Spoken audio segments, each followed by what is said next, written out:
Living in medieval Europe was like walking under an invisible shadow. There was a fear that gnawed at people's minds, that kept them awake at night, and that they could feel breathing down their necks even in daylight. This fear did not come from one single source. It seeped from every corner of life. Knowing that disaster could knock on the door at any moment filled the lives of everyone, from peasant to noble, with anxiety. Famine was a guest almost every generation knew. Too much rain in summer would rot the crops. Too little, and the earth cracked and harvest burned. Farmers watched the sky with anxious eyes, reading every cloud and every sign of the storm of dread. Just a few weeks of bad weather could destroy an entire year's food supply. When winter arrived and the granaries stood empty, many peasants had to face the cruel reality of hunger. The sight of children with swollen bellies and elders wasted away by weakness became common in village squares. To survive, people often mixed straw, roots, and weeds into flour to bake their bread. Plague struck suddenly, erasing even the healthiest lives in an instant. The Black Death in particular could sweep from village to village, from city to city, claiming hundreds, even thousands of lives in just a few weeks. People did not know what caused such diseases. Some believed they were God's wrath. Others thought them the tricks of demons or evil spirits. When the plague arrived, neighbors feared knocking on one another's doors, and the dead were often left unburied in the streets. Church bells tolled endlessly for the dead, and a heavy silence settled over towns. War was another constant in daily life. Petty conflicts among nobles spelled disaster for peasants. Fields were pillaged by soldiers, livestock driven away, and barns emptied. Though farmers never held a sword, they bore the heaviest burdens of war. Young men were forced into armies, leaving behind women and children defenseless. Smoke rising into the sky each morning was often a sign of fresh devastation. Yet beyond all these visible disasters, there was something even more terrifying: the unknown. For the medieval mind, nature was still full of secrets, often seen as a hostile force. At night, the ominous sounds from a forest, the howling of wolves, or the groaning of wind to the thatched roofs of cottages reminded people of the devil's presence. If a child burned with fever and died suddenly, if a cow stopped giving milk, or if crops withered without reason, people believed the cause was not natural but supernatural. In this dark atmosphere, people searched for explanations for the calamities they endured. For what is unseen is always the most frightening. And so, an enemy took shape: witches. They became the vessels of collective fear, seen as both ordinary and extraordinary.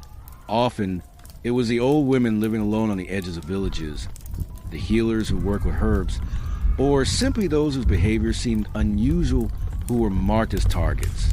A lingering gaze could be seen as a curse, a whispered word as a spell. The belief in witches was not just a legend. It was a face given to society's fears, to make sense of their suffering.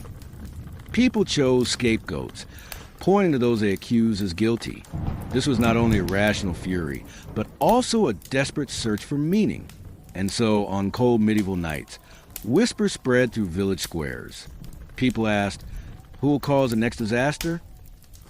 And slowly, all eyes turned toward the most vulnerable. In medieval Europe, as harsh as winter, as merciless as war, and as deadly as plague, there was fear. And this fear would, for centuries, condemn thousands to be branded as witches, tortured and consumed by flames. In medieval Europe, the church was not only a place of worship, but also the very center through which people perceived the world. Rain, harvest, disease, or war, all were explained as the will of God, and the words of the church were accepted without question. From the pulpit, the church constantly reminded people of the devil's presence and of evil lurking in wait. Sin was not simply a mistake against God. It was portrayed as a snare, a doorway through which the devil could enter. This belief gave shape to an invisible enemy, and the idea of the devil seeped into every moment of life. The sermons of the church were often filled with vivid and terrifying examples. Priests, whether speaking in the village square or within the dim stone walls of great cathedrals, described the devil as though he were a living figure. They detailed his cunning, the tricks he used to ensnare the human soul. The devil was not merely a creature confined to hell. He was portrayed as a constant threat, moving through daily life, leading people into sin. Thus, an ordinary illness, the sudden death of livestock, or even an unexpected storm could easily be seen as one of his schemes. The church's depiction of the devil deeply shaped people's imagination, especially for illiterate peasants. The devil took visible form in the frescoes, stained glass windows, and stone carvings of churches. A horned figure, half human and half beast, a fiery creature, or a grotesque-faced demon. These images etched themselves into people's minds, leaving no doubt as to the devil's reality. The church also taught that the devil threatened not only individuals but entire communities. The sin of one person could bring disaster upon a whole village. Thus, someone's transgression was not seen as a private matter. It endangered their neighbors as well. This belief led to constant mutual surveillance, where even the smallest fault grew into something viewed as a communal crime. Fear was no longer just a personal anxiety. It became a shared paranoia that bound entire societies. The devil described by the church was not only an enemy, but also the source of every unexplained misfortune. If a child was born deformed, if a sudden epidemic swept through, or if crops failed, people believed, this is how the devil has entered among us. This way of thinking kept communities under the grip of an invisible but powerful fear, while at the same time reinforcing the authority of the church. For the only way to be safe from the devil was to obey the church, God's representatives on earth. For the medieval mind, sin was not merely an individual failing. It was a crime against God's order, an invisible wound that threatened the entire community. Every sin had a price, sometimes paid in the soul of the sinner, sometimes in the calamities that befell the whole village. In their sermons, priests often warned, sin is the doorway to the devil. These words wrapped themselves around daily life, making even the smallest action feel like a choice made under God's watchful eye. For peasants, sin was not limited to great crimes like adultery or theft, to be distracted during prayer, to miss Sunday Mass, to eat meat on a fasting day, or even to harbor jealousy toward a neighbor. Any of these could lead the soul into the devil's snare. People constantly examined themselves, seeking purification through confession, yet fear never left their hearts. What if God does not forgive me? What if my sins bring ruin upon my village? The church skillfully used visions of hell to keep this fear alive. The stories of sinners writhing in eternal flames, heard during sermons, painted vivid scenes in the minds of villagers. Red flames, screaming souls, the chained and the damned. Each description pushed people toward repentance and closer obedience to the church, for no other institution could save them from such a dreadful fate. Out of this atmosphere, the fear of collaborating with the devil grew. The church taught that the devil not only tempted souls, but sometimes entered into pacts with humans. These pacts, described as exchanges of one's soul for wealth, beauty, power, or knowledge, made people suspicious of anyone who suddenly prospered, who possessed secret knowledge of herbs, or who displayed extraordinary skills. All such differences might be signs of a hidden bargain with the devil. Thus, the fear of witches deepened within society. A woman living alone, gathering herbs in the forest at night, offering cures, or simply behaving unusually could quickly be suspected of working with the devil. The link between sin and the devil turned private failings into a communal threat. In this way, ordinary fears evolved into collective panic, laying the groundwork for the great paranoia that would fuel the witch hunts. In medieval Europe, people built a world woven with prayers and rituals, a shield meant to protect their daily lives from invisible enemies. Since it was believed that the devil and witches lurked everywhere, many actions that seemed ordinary were, in truth, part of a spiritual defense. The very first act upon waking was prayer. Even children, before opening their eyes, would kneel and whisper, "May God protect us from evil today as well." Farmers would trace the sign of the cross on the soil before plowing, and women would cross themselves over the bread dough before kneading it. For it was believed that the devil attacked at the weakest moments, at dawn between sleep and wakefulness, or during the preparation of food. Homes were guarded with sacred symbols. Holy water was sprinkled on thresholds, crosses carved above windows. In some villages, people hung thorny branches or garlic at their doors, convinced this would keep witches from entering. These symbols were not just matters of belief, but had become daily habits, woven into the fabric of life. Churches, too, constantly organized rituals to ease the fears of the people. Beyond Sunday Mass, villagers often washed with holy water, ate bread blessed by priests, and walked their fields in prayer.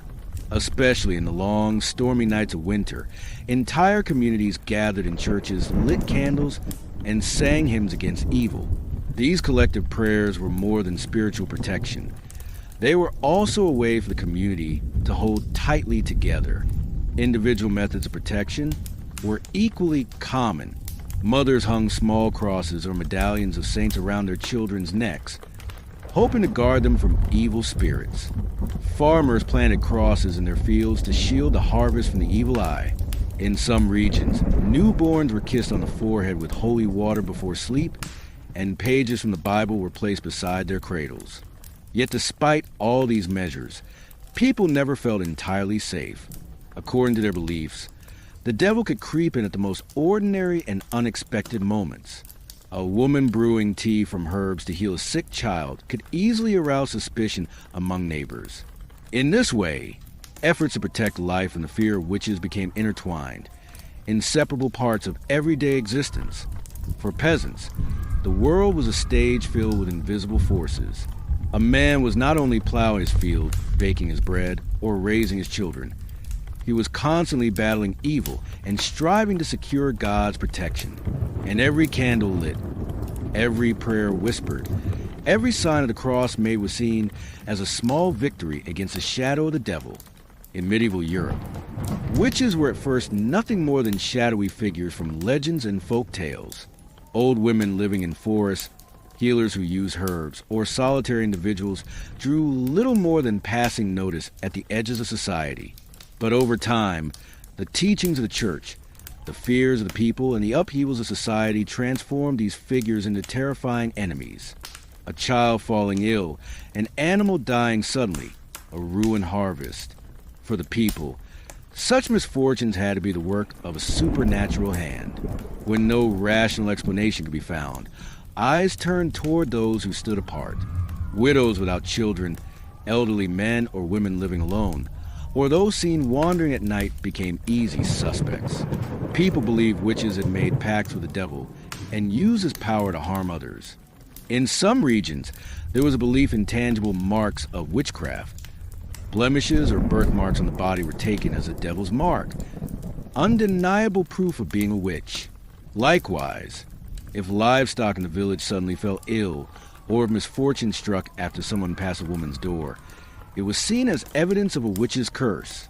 Witches were not only instruments of evil, but also the embodiment of society's fears.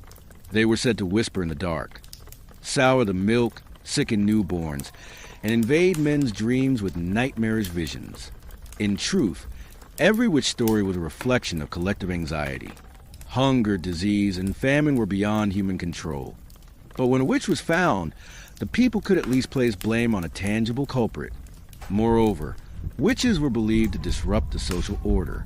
They were accused of damaging crops, drying out fields, spreading illness, and sowing discord among neighbors. Thus, the witch was not only an individual threat, but also a menace to the entire fabric of society. The church elevated the concept of witches from folklore to a theological threat. From the pulpit, priests declared, "Witches are the brides of the devil," defining them as soldiers in a war against God himself. A witch was no longer just a danger to the village, but a direct challenge to divine order.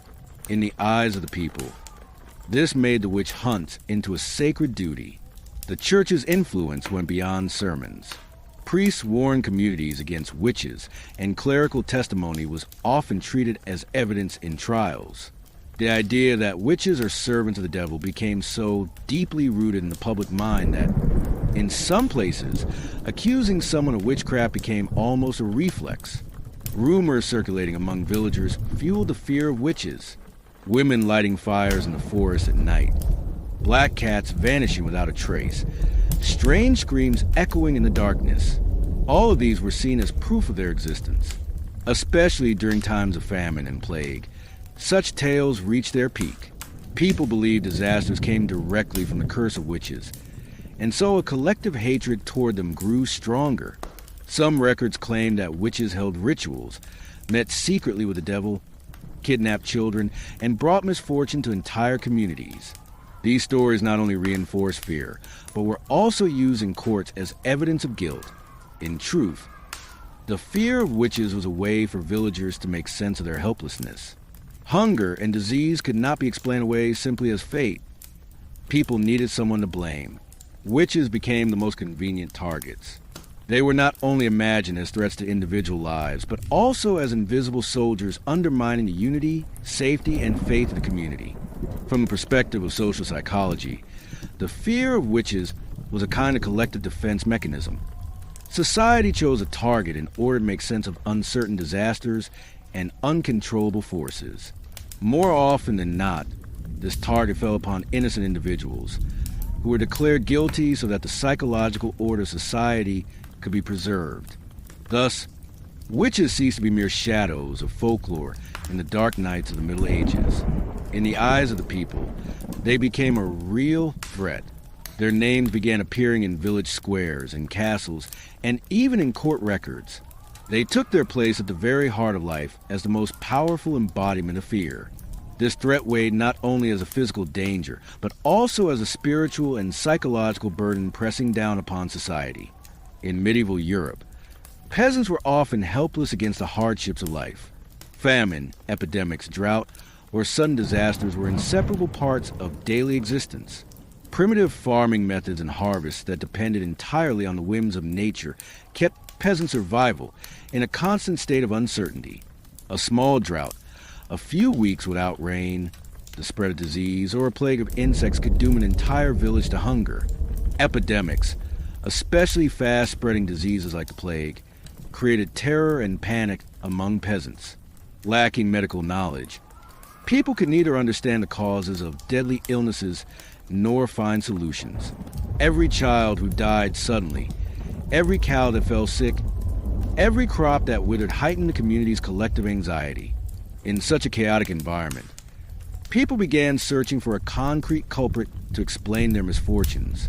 In the midst of fear and despair, they imagined an invisible force or a conscious enemy responsible for their suffering. This search became, more often than not, an irrational but psychologically unavoidable reflex.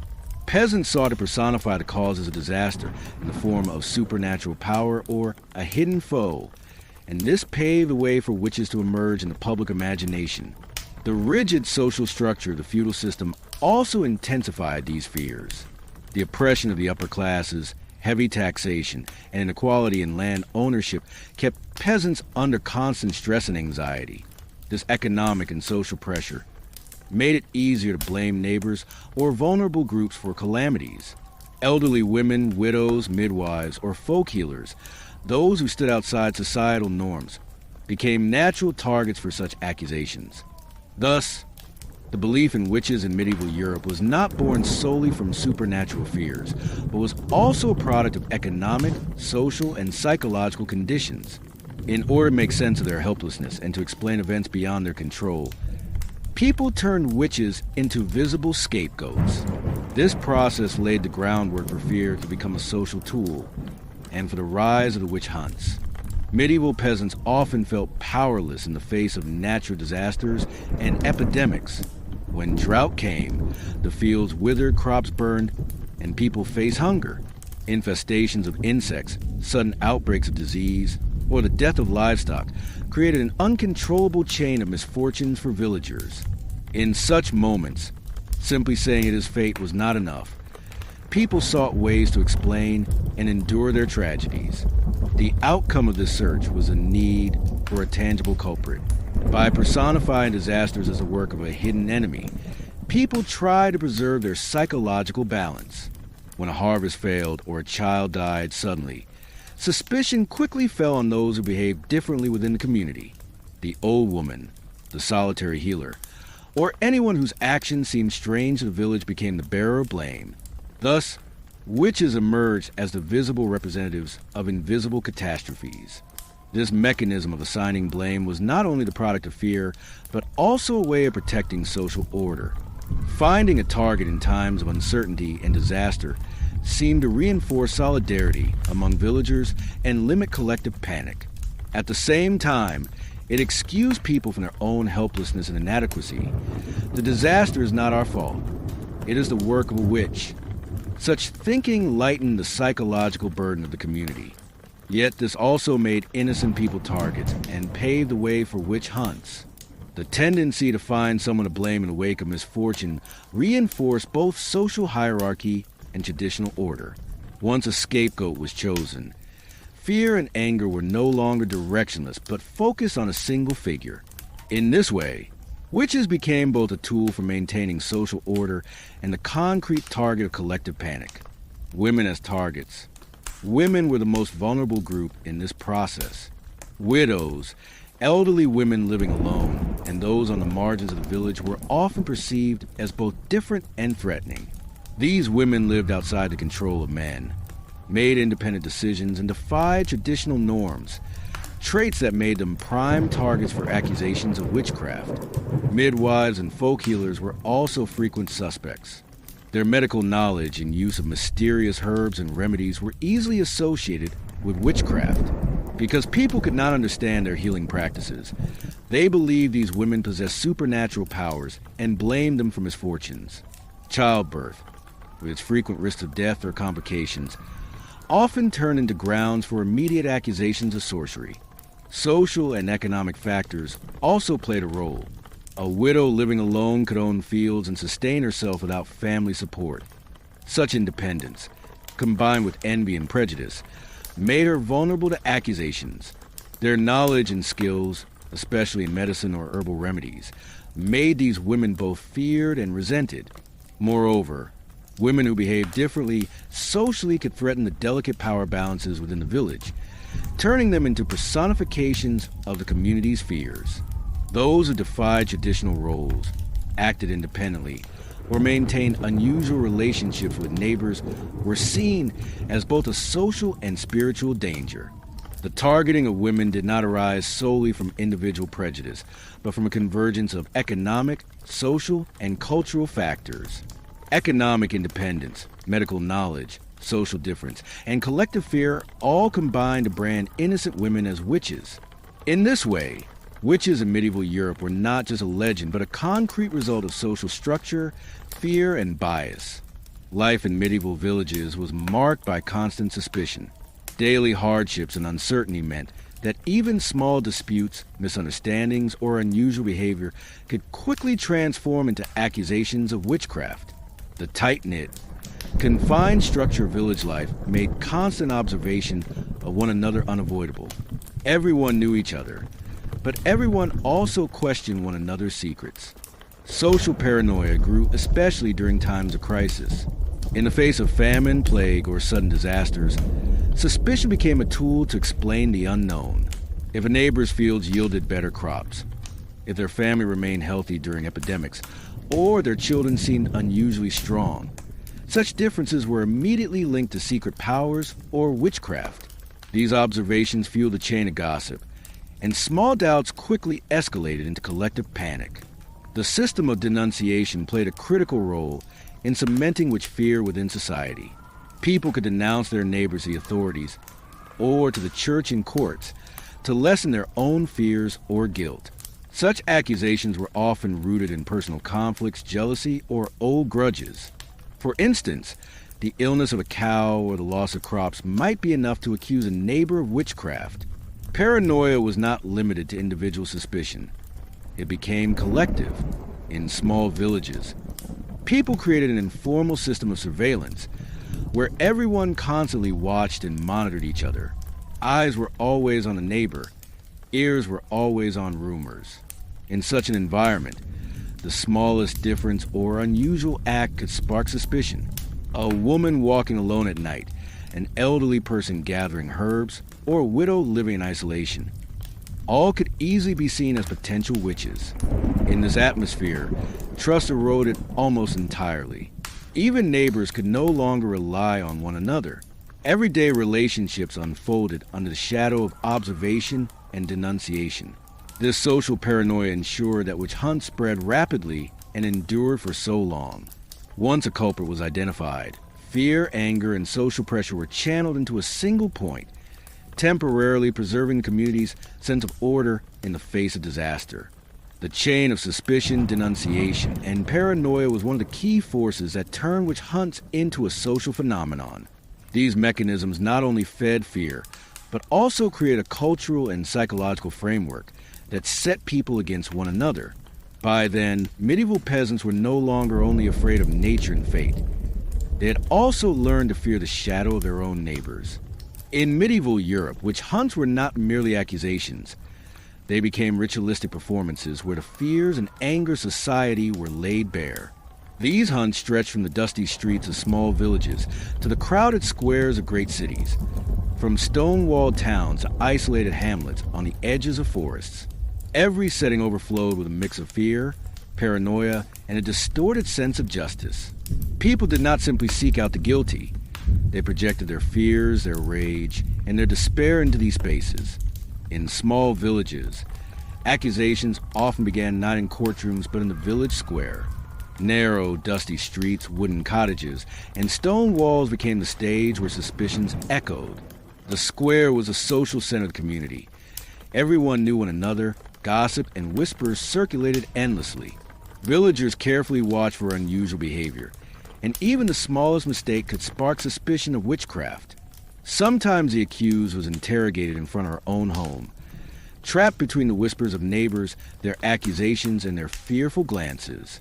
In these squares, the condemned was humiliated not just before a court, but before the eyes of the entire community, turned into the target of collective judgment.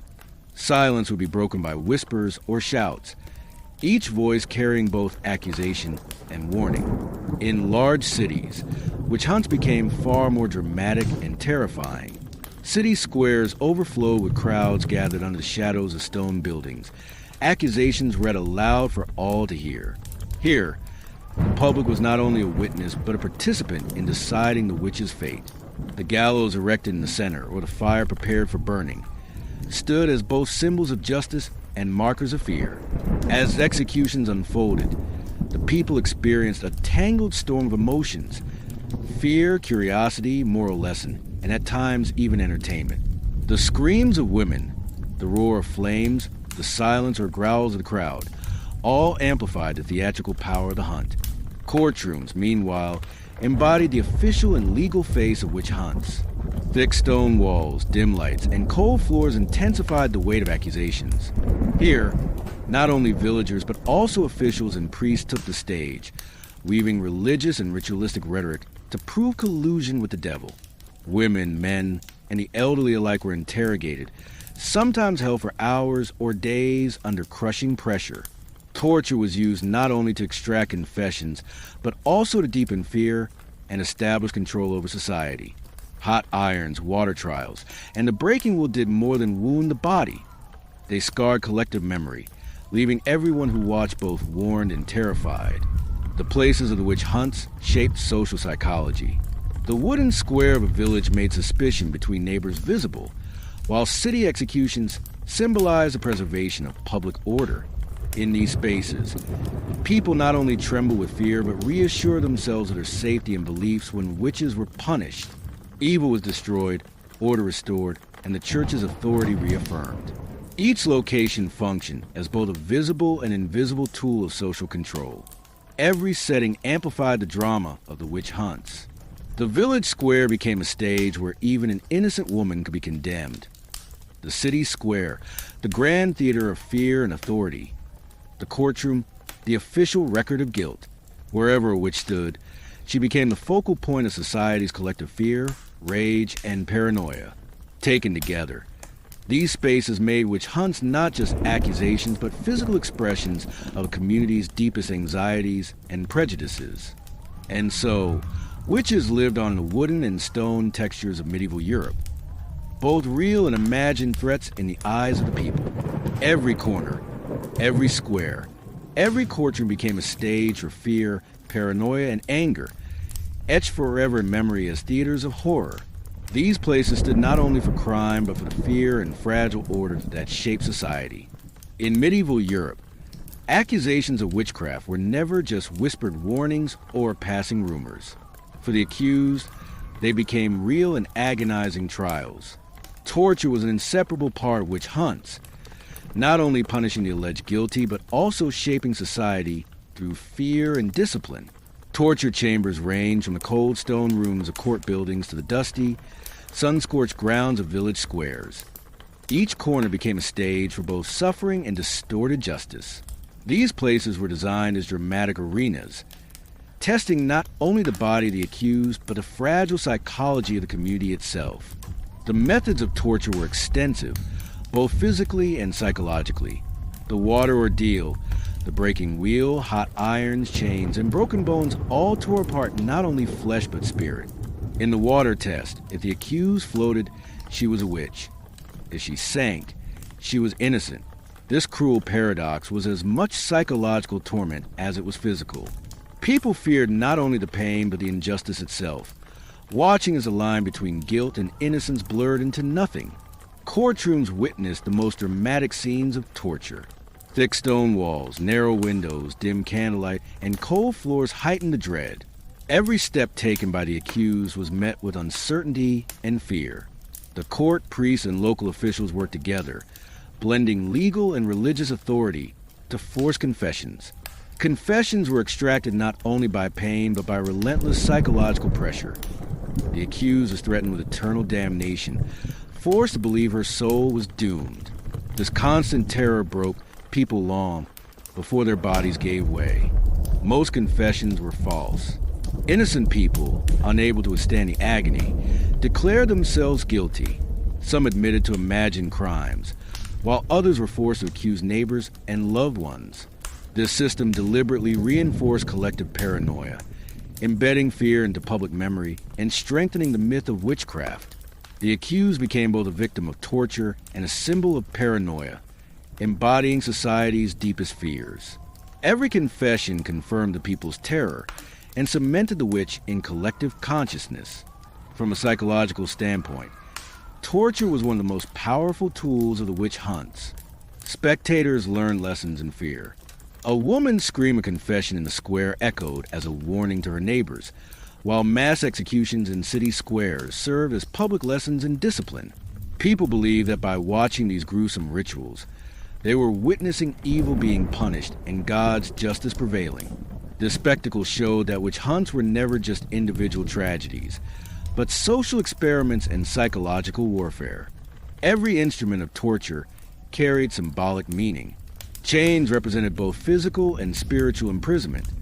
The breaking wheel symbolized human helplessness before divine will. The water ordeal and other trials made sin and guilt visible in the eyes of the community. These methods were not aimed solely at the accused but at the audience. They conveyed the message that God sees evil and punishes it, and that pain was the price of restoring order when society strayed.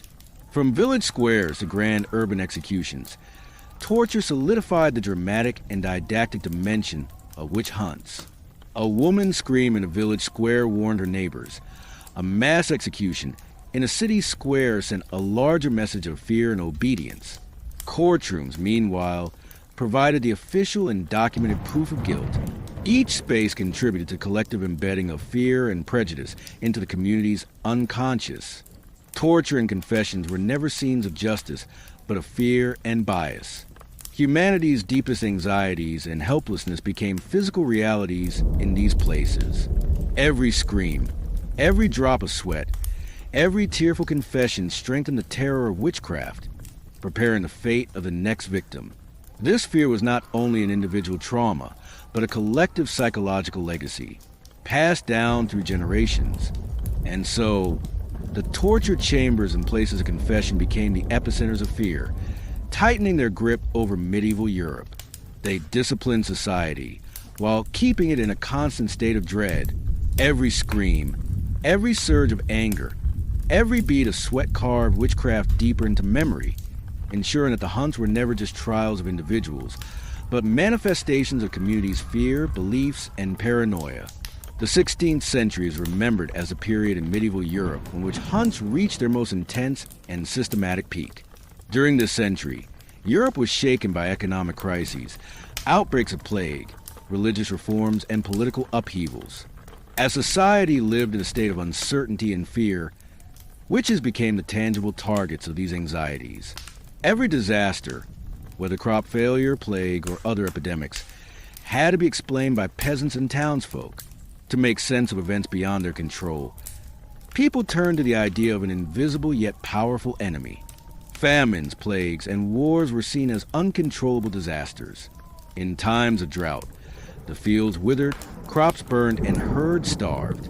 Plagues swept through villages and towns, wiping out large portions of the population. Wars ravaged farmland and settlements, destroying both shelter and livelihoods. People came to believe that behind these catastrophes lurked a hidden enemy. Witches emerged as that invisible but powerful threat, thought to be the hand that withered crops, spread disease, and fueled conflicts. Beings with supernatural power threatened the very order of society. By the 16th century, witchcraft accusations were no longer confined to village suspicion. They were systematically recorded in city courts and official documents. Records reveal that witch hunts had grown beyond private fears into social and legal phenomena. Courts, priests, and local authorities applied specific procedures to investigate and punish alleged witches. Confessions were extracted through torture and interrogation, and the condemned were executed. These processes did not merely punish individuals. They reinforced collective fear and strengthened the authority of the church. During this time, witch hunts reached their cultural and social climax. Fear of witches entered the center of daily life. Peasants and townsfolk believed that behind every disaster lurked witchcraft.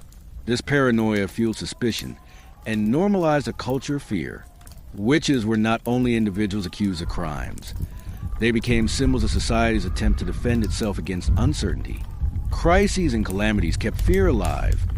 Each new famine, epidemic, or conflict reignited the terror of witches. In 1486, the publication of Malleus Maleficarum, The Hammer of Witches, laid the theoretical and practical foundations for witch hunts, deeply shaping Europe's perception of witchcraft. Written by Heinrich Kramer and Jacob Sprenger, the book described in detail the nature of witches, their methods, and their dangers before God. It legitimized witchcraft accusations on both religious and legal grounds. The Malleus Maleficarum systematically presented the idea that witches collaborated with the devil, harmed society, and led innocent people into catastrophe. It served as a handbook for priests, judges, and local leaders, providing procedures for identifying, interrogating, and punishing witches. Its emphasis on women as primary suspects reinforced social prejudices and gave witch hunts a dangerous sense of legitimacy. Through this literature, witchcraft accusations ceased to be mere folklore or whispers of gossip. They became documented, systematic practices carried out in official courts. The Malleus Maleficarum became both a religious and judicial manual, serving as an authoritative guide during the height of witch hunts in the 16th and 17th centuries. The climax of the 16th century, witch hunts was not confined to literature. It manifested in large-scale trials and mass executions. In regions such as Germany, Switzerland, France, and Scotland, hundreds of people were accused of witchcraft, most condemned to die by burning. These collective trials showed that witch hunts had grown beyond isolated accusations into full-scale social disasters. For instance, the witch trials held in Würzburg and Bamberg during the 1580s drew attention for their vast scope, encompassing hundreds of defendants. Women, men, the elderly, and even children faced charges of witchcraft. Accusations were often fueled by local gossip, the influence of religious authorities, and procedures drawn directly from the Malleus Maleficarum. Executions took place before the eyes of the public, reinforcing the message of fear and discipline across society. Mass trials not only punished individuals, they spread the fear of witches throughout entire communities, forging a collective psychology of terror. Executions gave physical form to the idea of witchcraft, reinforcing popular belief.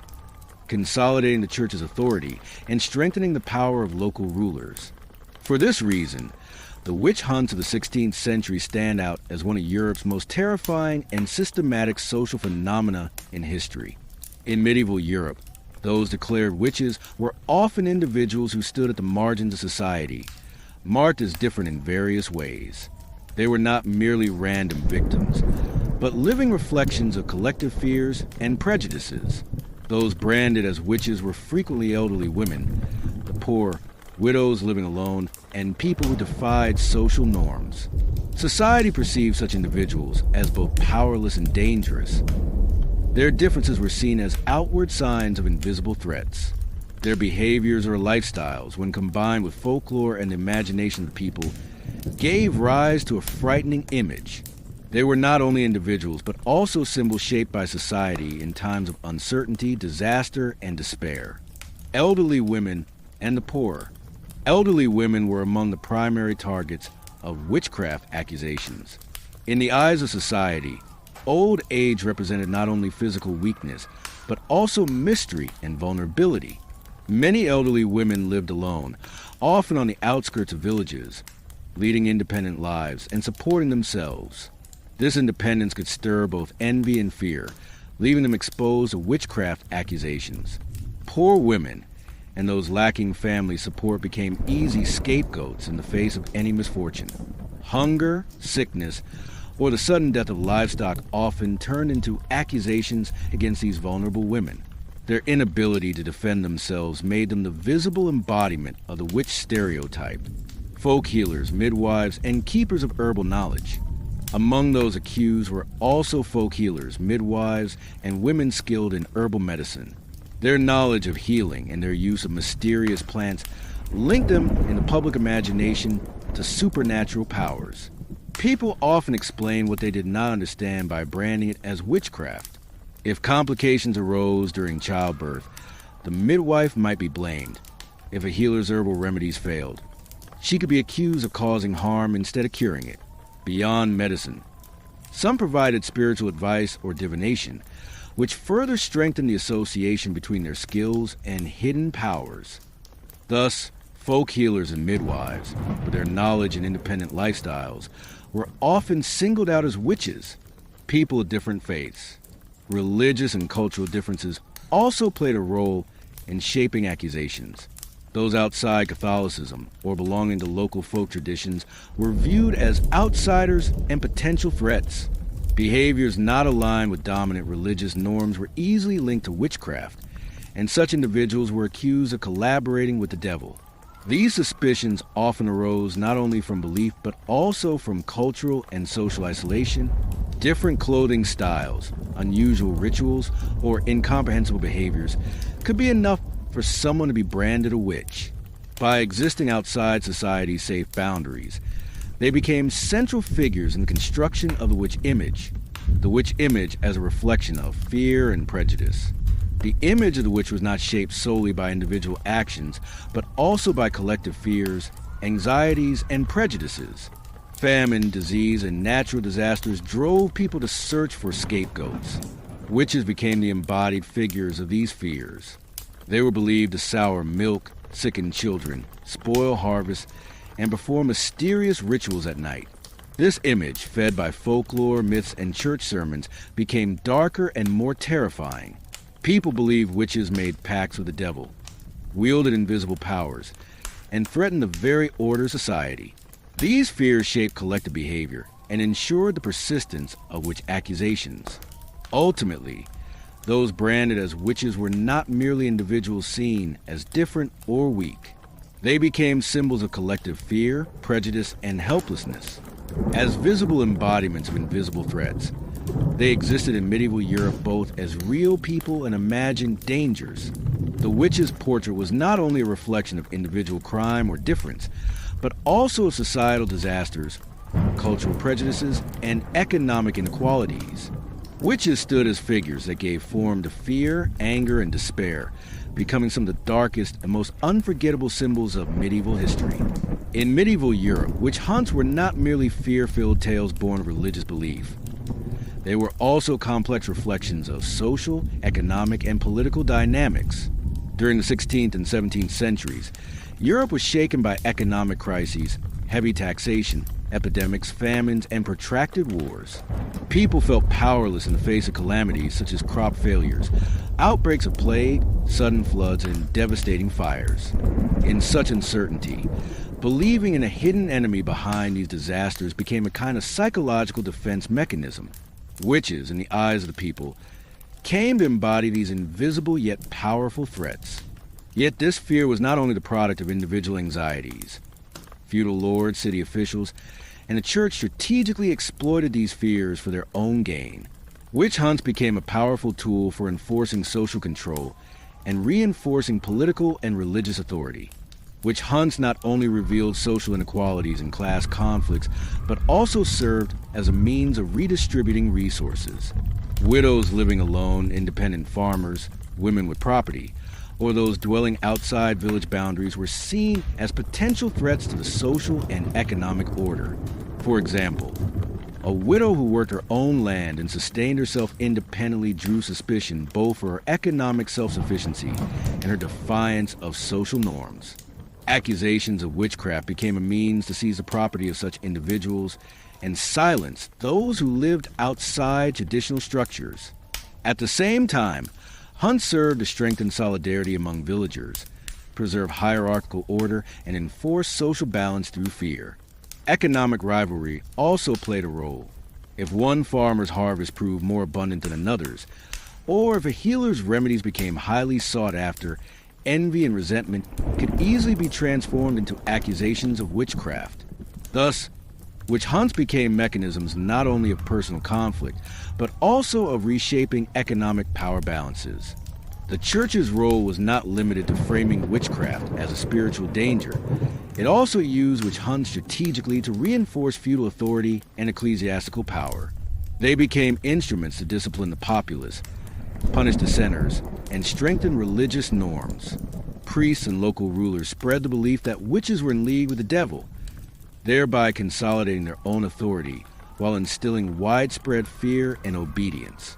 In regions where religious reform and sectarian conflict were intense, witch fears served to unify communities and reinforce feudal order.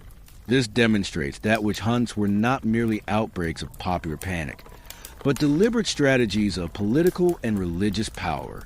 Those who thought independently, lived differently, or defied tradition were silenced through witchcraft accusations. This mechanism not only fueled fear, but also maintained social order. By turning invisible threats into tangible enemies, witch hunts kept both individuals and communities in line. As people witnessed witches being punished, they disciplined themselves, conforming to rules of church and feudal authority. Accusations became a method of enforcing conformity, punishing those who strayed from norms and ensuring collective obedience. Silencing difference thus reinforced order in villages and towns, becoming a tool of control.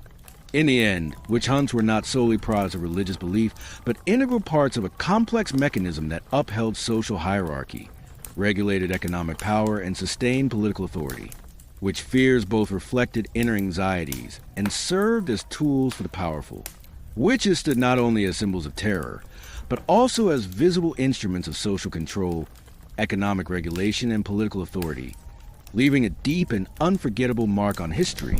As multi-layered historical phenomena, witch hunts profoundly shaped the psychological, social, and economic fabric of early modern Europe. By the late 17th century, however, Europe began to undergo a profound transformation in thought. This new period, known as the Age of Reason or the Enlightenment, radically changed how people understood nature, society, and human behavior. Scientific methods, observation and experimentation, began to replace traditional explanations. Disasters, plagues, and natural catastrophes were no longer seen solely as acts of divine wrath or the work of witches' spells, but rather as results of natural laws and human influence. Advances in astronomy, physics, medicine, and chemistry built a strong intellectual foundation against fear and superstition. Figures like Galileo, Newton, and Vesalius explained the workings of the universe with evidence and reason. Eclipses, storms, and epidemics came to be regarded as natural events rather than signs of demonic forces. Among the educated classes and the urban bourgeoisie, rational thought became a guide to life, and fear of witches began to fade. The rise of scientific approaches also undermined the legal and social foundations of witch hunts. Courts began questioning the validity of confessions extracted under torture and considered natural explanations for misfortunes. The era when mere accusations served as evidence gave way to more rational, evidence-based legal processes. Witch hunts, once justified as means of protecting social order, no longer carried persuasive power. By the 18th century, witch hunts had all but vanished. Witch trials became rare, and most people no longer believed in such charges. In Western Europe, particularly in England, Germany, and France, witchcraft accusations and mass executions receded into the dark pages of history. Science and reason replaced superstition, and natural phenomena were now explained through observation and logic. The end of the hunts was not only a legal or social shift, but also a transformation in people's inner worlds. Communities moved away from fear-driven rituals and paranoia. Witches, once terrifying figures in everyday life, survived only in folktales and legends. Yet the trauma and fear left by the hunts continue to echo in cultural memory for centuries. With the Enlightenment, the fear-driven world of medieval Europe collapsed. Rational thought, observation, and science reshaped how societies explained disasters and understood difference.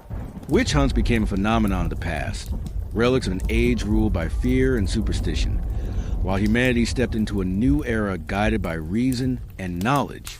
Witch hunts left their mark on the dark era of medieval Europe, becoming one of the most striking examples in human history.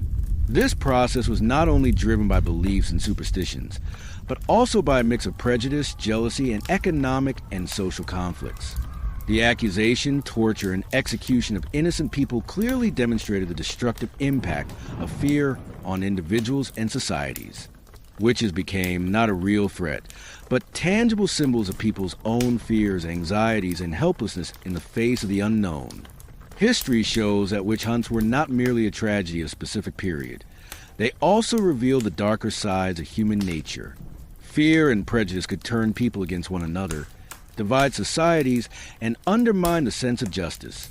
In this era, where innocence was disregarded, people approached each other with suspicion rather than trust, and paranoia prevailed over solidarity. This dark legacy can be seen as a precursor to recurring social behaviors and mass fears throughout history. Today, even though witches no longer exist physically, the targets of fear continue to persist. Societies often tend to blame what is different, unknown, or beyond their control. Therefore, the history of witch hunts is not just a tragedy of the past, but also a warning for the present and future. When fear is left unchecked, it can lead people away from their values, strengthen prejudices, and cause injustice. In conclusion, the legacy of witch hunts reminds us that humanity can transform fear with reason, prejudice with knowledge, and helplessness with solidarity. Witches may change, methods may change, times may change, but the targets of fear can exist in every era. What matters is remaining brave, conscious, and just in the face of these fears. And now, after thousands of voices lost in darkness and lived fears throughout history, a final message to our audience. While gazing at the shadows of the past, never lose your own light. Good night.